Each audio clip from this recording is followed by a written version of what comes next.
Empat èpic del Balaguer davant del Lleida B. Els de la Noguera van aconseguir mantenir un punt en un partit amb molta tensió i en el que els vermells no es van rendir mai. I a això que van patir el cop anímic que suposa fallar un penal. Al minut 22, el porter Jordi va aconseguir desviar la trajectòria del llançament fet per Ivan Parra.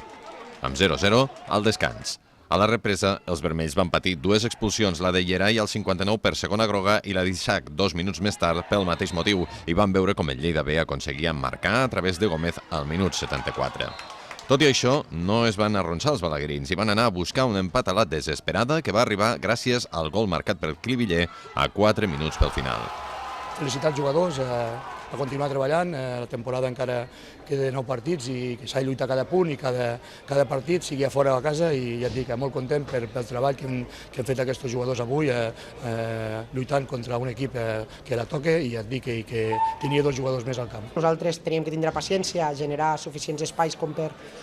fer gol, hem trobat el gol, hem tingut opcions molt clares de fer el segon gol, com ve succeint durant 5 setmanes, no l'hem fet i aquí penso que hem de fer una reflexió, el primer l'entrenador, perquè no pot ser que te torni a succeir el mateix, un equip amb 9 jugadors no et pot empatar el partit quan estàs sent tan superior, segurament el missatge no està arribant a la gestió dels últims minuts i és evident que la culpa és totalment meva perquè estic confiant en persones que no